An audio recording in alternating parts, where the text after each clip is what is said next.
Bismillahirrahmanirrahim. Welcome to another exciting journey of learning mathematics with Book Time publication.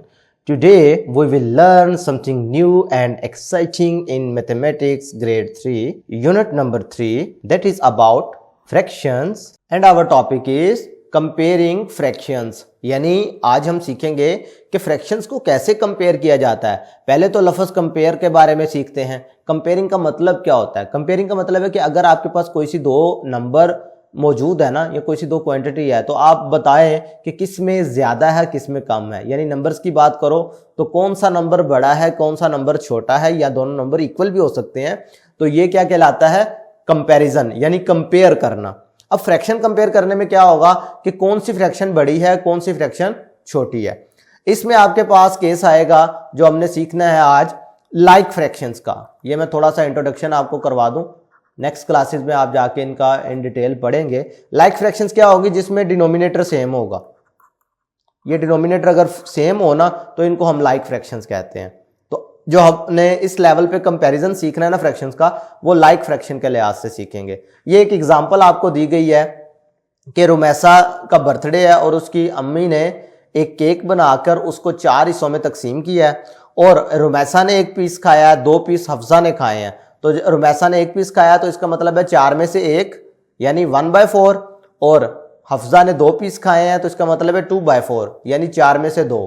Clear है? अब आपने बताना हो कि किसने ज्यादा खाया है, तो फ्रैक्शंस को आप क्या करेंगे? कंपेयर करेंगे। तो कंपेयर करने के लिए क्या करते हैं? एक फ्रैक्शन है 1/4, दूसरी है 2/4। आपने अगर तो ये सेम है, जैसा कि मैंने आपको ऊपर बता दिया, डिनोमिनेटर अगर सेम है तो आपने इनके न्यूमरेटर कंपेयर करने हैं। तो न्यूमरेटर में आपने होल नंबर की तरह कंपेयर करना है। 1 2 से छोटा होता है ना, इसका मतलब है कि ये फ्रैक्शन जो होगी वो इससे छोटी होगी।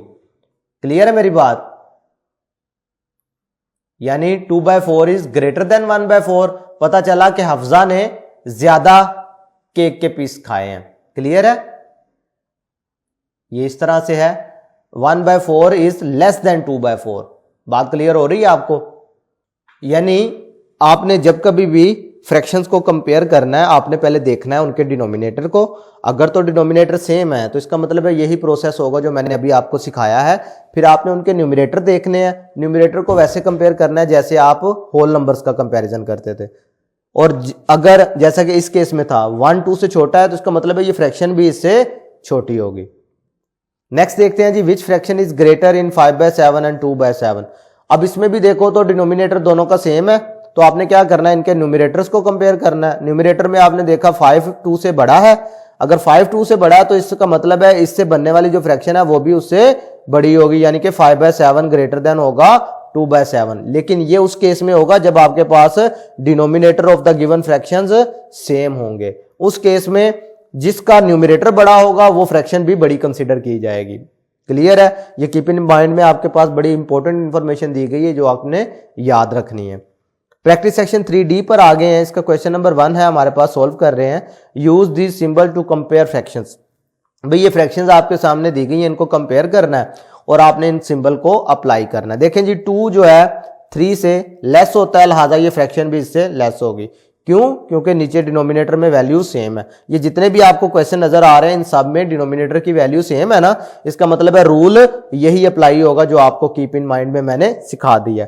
देखें जी, 2 1 से बड़ा होता है, लिहाजा ये फ्रैक्शन भी बड़ी होगी। 3 7 से छोटा होता है, लिहाजा ये फ्रैक्शन भी छोटी होगी।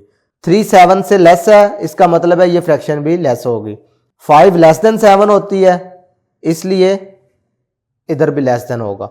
3/9 3/9, इधर न्यूमरेटर दोनों के सेम है, डिनोमिनेटर भी सेम है, इसका मतलब है दोनों फ्रैक्शन क्या होंगी?